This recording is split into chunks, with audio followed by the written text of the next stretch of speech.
Have you told your friends that you see ghosts? Oh, absolutely not. Gina Rodriguez returns in Not Dead Yet. I'm back, baby! Who is up? Oh, she's the obituary writer. And Brad Garrett joins the brilliant ensemble cast. Titan, Maverick, Titan of all Mavericks. These are all words used to describe me. Not Dead Yet. Season premiere. Tonight, 8:30, 7:30 Central on ABC. And stream on Hulu.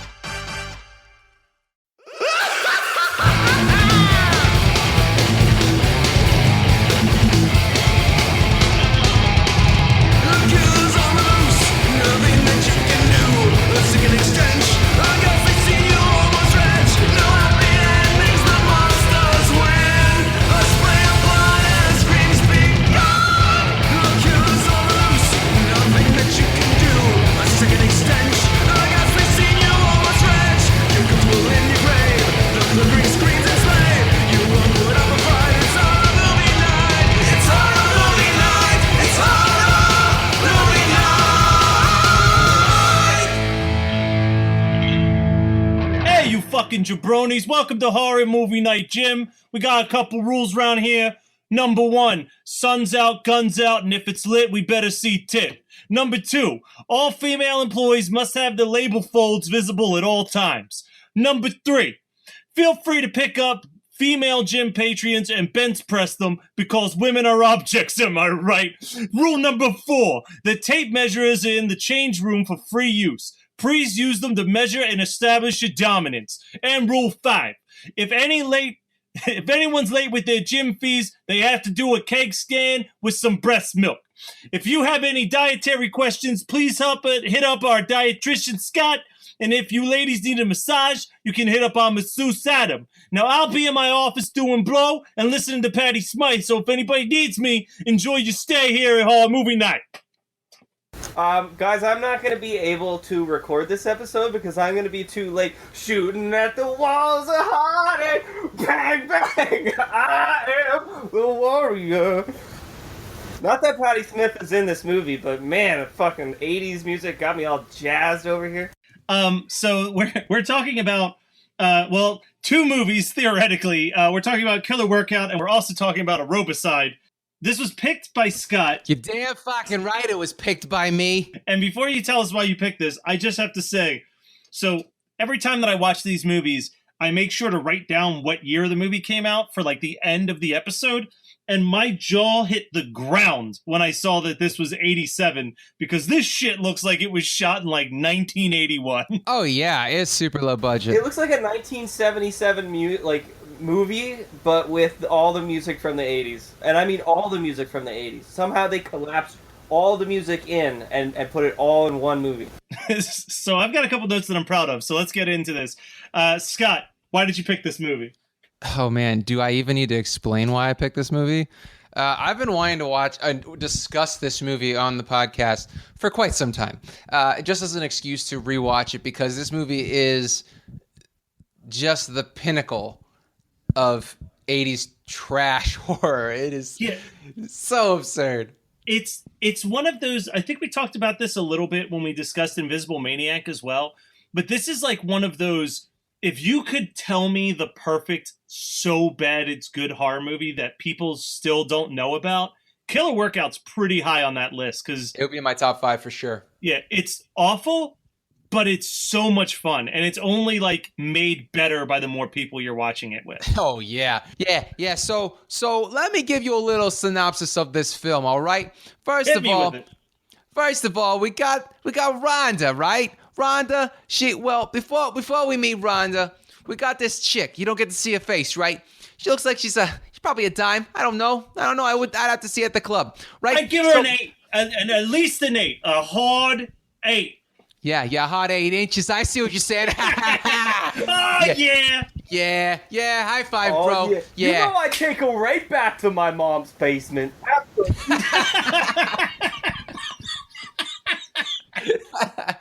Mom makes the best meatballs, man. Mom, give me some. Oh, don't even get me started on Mom's chicken parmigiana, man. It's my favorite.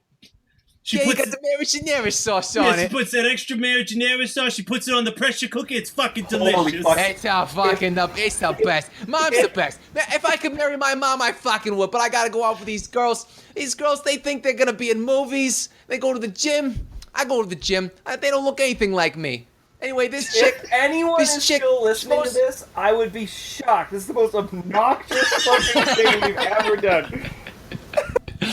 Okay. Anyway, so you never see the face of the first kill, but she goes to the gym. She gets a call that she's gonna be in a movie. It's gonna be like a big deal. And No. She's gonna be on. She goes to she's the gonna gym. be on the cover of Cosmopolitan. Oh, thank you. Yes, Cosmopolitan. And so she goes back. She just got home from the gym and immediately goes back, I believe. And so she's gonna get her Second week in a row that our movie starts with a Final Destination death.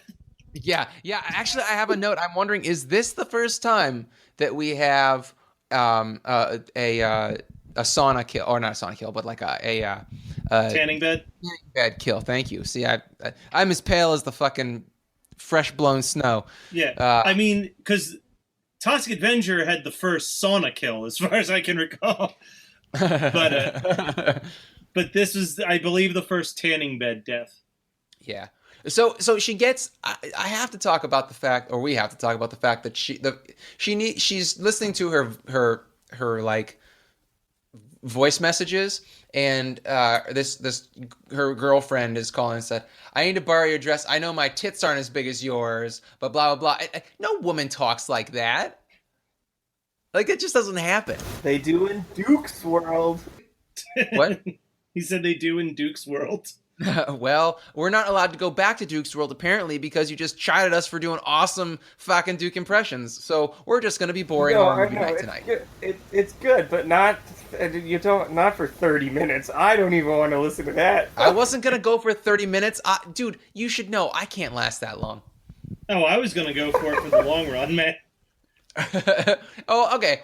So anyway, our first death, and we get nudity in the first 3 minutes, which is not the first and not the last time that will happen on a horror movie night pick, but always appreciated. So she gets killed and then immediately cuts to our first jazzercise scene of this film.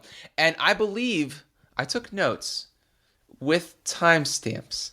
I think that we have 7, count them, 7 dance scenes in this movie for no reason other than they were like, you know what sells tickets? Tits and ass. So that's what this movie does. And talking about ass, there is more ass cheek hanging out of people's workout outfits than has ever been logical. Male and female too. I mean, it is an equal opportunity for both sexes in this film. Yeah, they were really going for a people pleaser movie with this one. Let me tell you, this is my 3rd watch, and I was absolutely pleased. The 80s were a crazy, crazy time where women wore those aerobic outfits where they just only barely covered your vaginal, like your like I said in the intro, like all women must have their labial folds visible at all times. Well, this movie is basically an hour and a half Call on Me video. And just as uncomfortable to watch. Really, I love the music in this movie because it's so cheesy and bad, and I love the fact that there are 7 jazzercise scenes in it, but none of it makes sense. None of them are worth actually having in the movie other than to just satisfy a pre-internet porn audience. This movie is 1 part music video, Yeah. 1 part convoluted weird murder plot, and then another 6 parts music video. Yeah, it's great. These are not weaknesses in this film. They're actually the strengths of Killer Workout. So the funny thing is that this movie is called Killer Workout, but the theme song is Aerobicide. And it happens in like the 5th or 6th dance sequence, which it always shocks me because I'm like, I like the Aerobicide cover, which is the one that says like, it's the painted, the painting version that has the tanning bed at the bottom, and then the girl, the chest with like the tank top with the big boobs that says Ronda's on it, because it's just a much cooler looking poster. But that was the Aerobicide poster. Matt, do you have information on why they had to change the name? Because it seemed like they had to do it at the last minute. It's I think it's actually the same thing as like I Spit on Your Grave and Last House on the Left and a lot of those movies, a lot of those cheapo films or those low budget films, they would sometimes re-release it under a different title if they weren't satisfied with the initial box office run. So I think that it was that. I think that Aerobicide didn't do well, so they re-released it as Killer Workout shortly thereafter. Got it. I mean, I think Because Killer Workout is a better title. Yeah. I want to talk about something real quick because I just decided to look at this, and this is the type of behind-the-scenes information that we fucking get hard over. I'm going to go year by year on this director's filmography for a little bit, all right? And you're going to notice something that I picked up very quickly, okay? This guy who wrote and directed all of these movies was just fucking pumping them out. So here we go. So he started off with a movie called Sledgehammer in 1983. In 1985, he did Killzone. In 1987, he did Deadly Prey, The Man Killers, and Killer Workout. In 1988, he did Death Chase, Night Wars, Operation Warzone, and Hell on the Battlegrounds. In 1989, he did Jungle Assault, Rapid Fire, and Future Force. And this is my favorite. In 1990, he did The Lost Platoon, Future Zone, Invasion Force, Dax Action, The Final Sanction, Locked and Loaded, and White Fury. How do you do 7 fucking movies in a year? The Canon Films way, man. Just turn that shit out in a week. Don't ever have to stop making movies if I don't sleep. I'll just keep fucking going all day. Holy shit, this guy lives in like a city that's not more than a 30-minute drive from my house. Go visit! But he died. He died a couple years ago. Put That's flowers sad. on his grave! Oh. No, man. Put a fake grenade and a pair of 80s workout panties on it. So, Scott was talking about the original, like, the cover and stuff, and I found it, but it's the German cover, and I don't understand what the fuck is going on here, but the German cover, it's got a little subtitle, a little thing, it's called Der Killer Fitness Club, right? The tagline is Fitness schadet der Gesundheit sie Totete. Why is Gesundheit in there? What is that? What is going on? Did somebody halfway through the title? What the fuck? Man, that's the most entertaining tagline I think we've ever discussed on this podcast. So, kudos, Germans. Good news is your dates are here. Two. Bad news is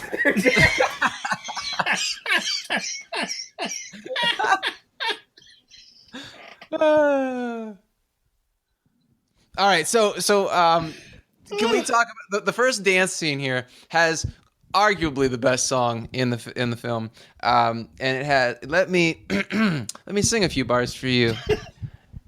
Hey baby, you sure look sexy. And then there's another part almost immediately later where they go, hey baby, I got the apple, red and juicy, warm and sweet. He got the apple, son! There's another song in here that just goes, she's a knockout. You better watch out. Yeah. Yeah. It's the fucking This is the most lowbrow. Yeah. Yeah. Oh, and the music at the beginning when I think it's like right before the first kill. Actually, it is a straight ripoff of John Carpenter's Halloween theme and the Maniac theme. Yeah. From the Maniac. Are you talking about the kill that literally feels like it should be in student bodies because she gets stabbed to death with a clothespin? That happens multiple times. That's the thing. Okay, if one thing bugs the shit out of me about this movie more than anything else, it's the fact that, well, here's the one thing that bothers me and makes me not want to rewatch it is all of the fight scenes because they're worthless. No, stop talking. Because one of my notes literally says, I love everything about this parking lot fight scene. The terrible acting, the bad choreography, and the boss fight synth music that's in the background. Yeah, the synth music actually does help it. But it's like they live fight scene level ridiculousness 4 times in the movie for no reason other than to just pad out the time. But I don't love that. But also, I really dislike the fact that the killer. It's set up that the killer is going to have a specific murder weapon, right? It's going to be that gigantic, oversized safety pin. By the way, irony, safety pin, kill. Not very safe, is it? I think that was intentional. But then halfway along, the killer just starts killing people with whatever. And it just is stupid. It's like, it makes you think that there are multiple killers, but there are really. Well, I don't think that the guy who's obsessed with Rhonda actually like is doing all the kills that are without the safety pin. And I've watched this movie enough times that if it was supposed to be obvious, I would have noticed it by now. I think this movie is trying to beat you over the head with like its tropes, and there's no subtlety in Killer Workout. And I don't think you watch Killer Workout for subtlety. So, I appreciate that you're trying to bring some sort of nuance and rationality to Aerobicide, but it's not going to happen. Well, before we get too far away from this one thing, I do want to call out that the locker fake out is so dumb that it's fucking brilliant, which is after the first girl is murdered by the safety pin, it cuts to another girl and there's something banging against the locker and she's like hesitant to open it. And she opens it, and a fake arm falls out, and she's just "Oh, you!" And then the body flops out of the next locker. Yeah, where do you get a fake hand, a fake arm? I just went to a Halloween store. There's plenty. Okay, well, you know what would have been really funny if they would have had it be like a fist. Yeah. All right, so because we're like 15 minutes deep into this episode, and we're in the first 5 minutes of the movie. What? There's no fucking plot. Shut up. There's no reason to go through a synopsis. Yeah. I don't know why you're trying to like make sense out of this film. And I'm about to throw you guys a whole other curveball because I'm going to send you a link. All right, we all remember what what's her face looks like, right? The fucking what's her name? The girl that got burned and she has to wear. Rhonda. Is that Rhonda? Well, Valerie/Rhonda is the one that got burnt and is the killer. Okay. Yes. Spoiler alert, guys. We all remember what her face looks like. Let's click on this link. This is Hoops from Flavor of Love. Tell me that is not a fucking dead ringer for Rhonda. So only she has to take off her top and have her nipples be burnt off. Okay, so here's it. So I have this written down. Valerie/Rhonda's burnt boobs, and the detective says, "A man would get sick trying to make love to you." Yeah, and then, I have that note too. And then I wrote, "Enter Matt Kelly." Dude, same. I had that note as well. Amazing. We're on the same page. You had Enter Matt Kelly as a note? Yeah, I wrote. No, I'm asking if Scott did. Is that just like a little, like on your daytime calendar? Is that like a to-do later? It's my to-do list, yes. Okay. Can we talk about at the very end of this movie, Rhonda Not yet. Okay. Can we talk about the sex stream throat cut? Yes, thank you. Because every time I see this movie, like, it's just, I always forget that that's not really happening because I know at the end, like, he is one of the killers, but... Oh, sorry. Spoiler alert, everybody. It's not like you can't find this movie on YouTube, but if you haven't watched it, spoiler alert, there are 2 killers, Rhonda and crazy muscle-bound meathead who's trying to save her from getting caught. But that girl who gets her throat slit in her dream, I'm wondering either if they edited out her murder scene or if they're just like, too much work. And then they just were like, here, put this blood on and get in the locker. Because she was cute. I would have liked her character to have an actual end instead of just being like, dead body. There's a scene where I have this written down, and it's kind of weird to explain. You have to like visually witness it. But there's a point in this movie where it's building all this tension about like who the killer might be and if he's going to strike again in the gym, and it's cut into like a few people that are still in the gym late at night, and then it just cuts to a cop drinking a cup of coffee for like 30 seconds. Yeah. and nothing happens, and then it just cuts back to the actual action in the movie, and I don't know why it's there. I think that it was an error on my DVD. Are you talking about? Is that the? That's when they find detective? the girl hanging in the I got distracted looking at pictures of girls from Flavor of Love, so I missed what are we talking about? Nothing of major importance. Just that there's a random cutaway to a cop drinking coffee in the middle of All right, a scene. Yeah. Oh, it's when they're putting You it in guys the body finish this bag. up, Yeah. and I'm gonna finish this up, and then I'll be right back. The last thing that I have is like How do you not have more notes, man? I kind of got sucked in, man. I don't know what to tell you. Well, we have to talk about. Okay, so I think that we're for anybody that cares, and you should all care. Here are the time stamps for jazzercise montages. So I believe 5 minutes, and then for the first one. Second one should be the 20-minute mark. Yeah. And then we have another one at 28 minutes. And then we have another one at 38 minutes. That's scene number 4. Dance scene number 5 is 43 minutes. They're only 10 minutes apart. It's insane. Aerobicide, the actual Aerobicide theme song dance scene is at 58 minutes. And then the final one is hour and 15 minutes. So 75 minutes in.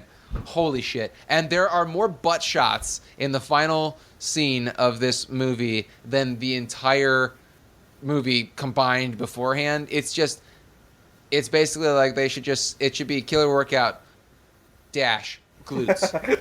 What good are you doing your body by just violently locking your hips from one side to the other? Is that actually good for you? You're getting your Kegels in, it's all bro. about the Kegels.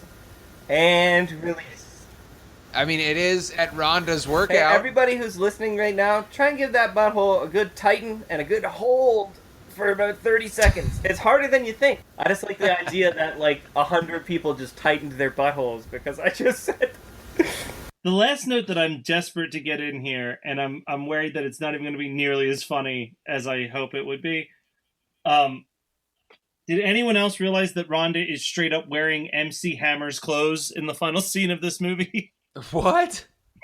She's in all gold vest with the fucking shiny parachute gold pants. flowy fucking number. Yeah, man, that's a hell of an outfit. MC could probably pull that off, man. Yeah, that's one hell of an outfit when a cop calls you and says, "Hey, I gotta pick you up and talk to you." It's like, all right, well, I'll put on my fanciest parachute pants and head right out the door. You don't? That's not how you roll? This movie's so, like, pointless in the last 10 minutes where it keeps pretending that there's red herrings still. like Rhonda shoots the guy and she says, "Why'd you do it?" And he said, I wanted to make sure that they didn't know it was you. And then she shoots him. And then the cop's like, "I still know it was you." And she's like, "You're crazy. It wasn't me." And then the movie ends with her, like, looking at the camera and being like, "It was me. Look at my giant safety pin." Do you think that I'm the killer? Ooh. Do I look fucking crazy to you? Killer workout, man. 2 fucking thumbs up. Hey, what's up, Horror Movie Night listeners? We are Scott and Liam versus Evil, all the way from sunny Scotland. Every 2 weeks we bring you 2 loosely linked horror films and more conspiracies than you can shake your anal probe at. So find us online, search for Scott and Liam versus Evil. We're fun, we're gloriously not safe for work. And we say fuck a lot. Hey, what did you guys watch this week? I didn't watch anything, so I'm just gonna use this time to ask Scott about Riverdale. Scott, tell me about Riverdale. So do they stay true to, like, Archie's characters and stuff? All right, Adam, let me tell you all about Riverdale. So, if you like any character from Archie, you will fucking hate them in Riverdale. Nobody is redeemable. Archie is a sex-crazed sophomore in high school who fucks his teacher and then has sex with Veronica at the end of the season. Spoiler alert, you're not missing anything. Oh, this is killing me. Why? Yeah, no, dude. Well, here's the worst thing about Riverdale is that episode 1 and maybe 2 and 3 are sweet. like they look cool because they look so the way that I explain it to Matt is that it looks like the cinematographer from Jennifer's Body and the writer of Mean Girls did the first episode, but they got like a good costumer to do it so that it looked kind of like 50s but modern for their outfits, and Betty's wearing like really cute outfits and like saddle shoes and pedal pushers and shit like that, and like really cute dresses. And actually Betty is the only redeeming character in the entire show. Jughead's close, but Megan was like, oh, I don't know, he was on like Nickelodeon, and so I don't know. Does Jughead still have an eating disorder in this version? No, but they do. But here's the fun little thing about this is that the whole season is that they do a lot of callbacks to comics in general, not just Archie, but they do some stuff where like at Jughead's birthday, his birthday cake looks like a big burger. Stuff like that. I mean, but Skeet Ulrich is Jughead's dad, and he chews so much scenery. He's a great actor. I don't know why he didn't work more, but it's a really, really bad show. I've watched enough CW shows that I know how bad CW can get, but I didn't know it could get this bad. It was so bad. But the first 2 or 3 episodes, pretty fun. And the girl who plays Cheryl Blossom is gorgeous. Half the time Megan and I were just like, God, why is she in this show? She's so attractive, but she sucks as a person. So, yeah, don't watch Riverdale. Here's something that the audience may not know about me. I read thousands of Archie comics when I was a kid. Like, my mom started... Don't watch the show. My mom started not taking me places because, like, when we went grocery shopping and shit, I would become the most belligerent little asshole when we got to the counter and I saw Archie comics, and I was like... Buy me this Archie. I want to get this Archie. I want to read. And then like just one time she was like, well, you know, whatever. This is at least you're reading, right? This is better than you not reading.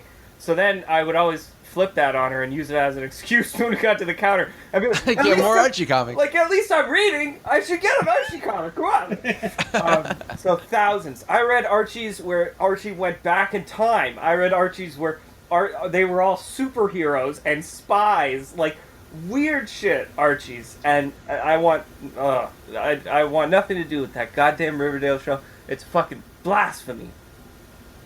Well, I think I know what I'm gonna buy Adam for Christmas. Riverdale one? You sick fuck. Just like one of those like graphic novel compilations of the best of Archie or something. I would never read an Archie as an adult. They're shit comics. They're terrible. Don't read them. All right, so Megan and I watched a couple weeks ago, but I've been talking about other stuff. We did our yearly watch of Sleepy Hollow, and that movie's still fantastic. I had an epiphany watching it, and I realized that it is possibly in my top 10 favorite horror movies of all time.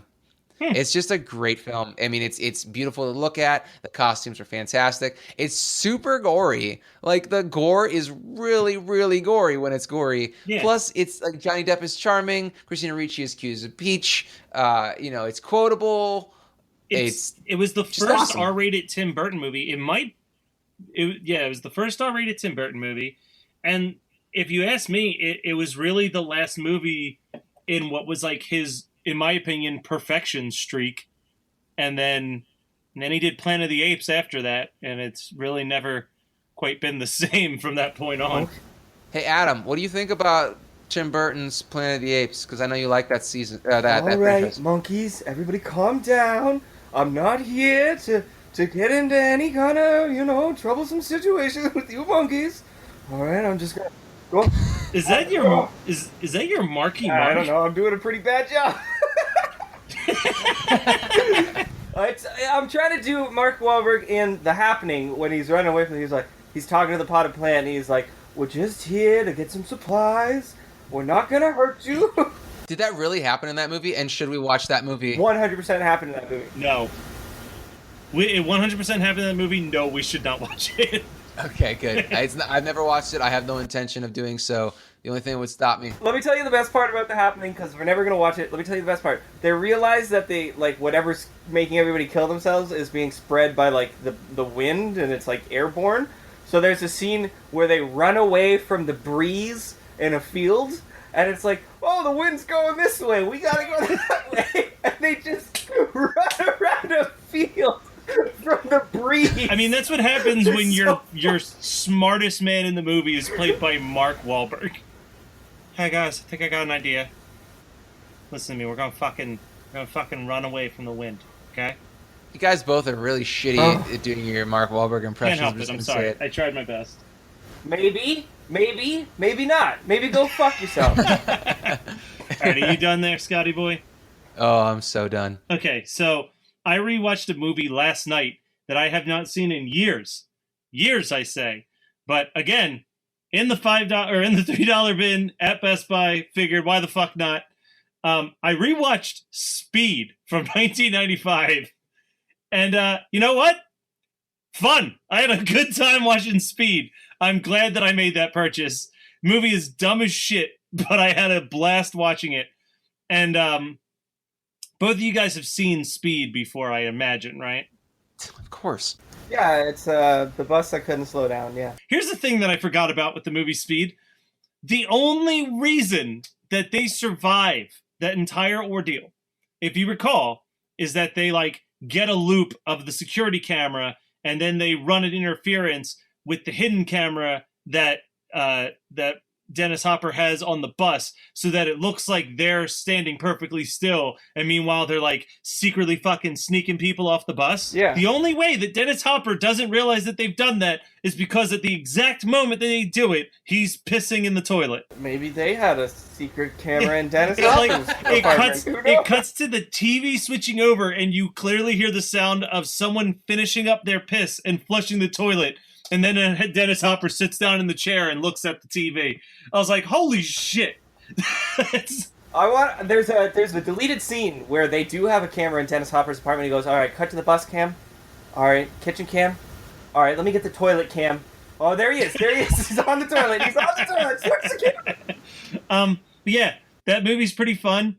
It's one of those movies where Keanu Reeves has to get not one, but two one-liners in at the end of the movie.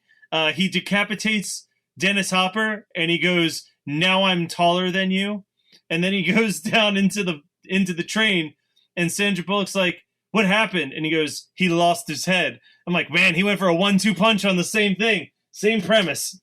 I think the "I'm taller than you now" joke is better because it's so fucking absurdly stupid. Yeah. And then they're waiting for the train, and it's late, and Sandra Bullock's, man, why is this train late? And Keanu Reeves like, yeah, the schedule is pretty off the rails. But yeah, no, Speed, good time. And that's all I got on that one. So that was Killer Workout, also known as Aerobicide from 1987, as picked by Scott, and we both enjoyed it. Well, all three of us enjoyed it because it's a fucking great 80s slasher movie, and you should check it out on your own because it is fantastic. If you've got other movie ideas that you think that we should discuss, you should send them to hmnpodcast@gmail.com and visit our website at hmnpodcast.com. And don't forget to check out all the cool stuff that we've got coming up because it's almost December, which means that there's going to be some type of bonus Christmas episode, and then we're going to start the whole new year in 2018 in just about a month from now. Yay! All right, we'll be back next week. Bye. Wow.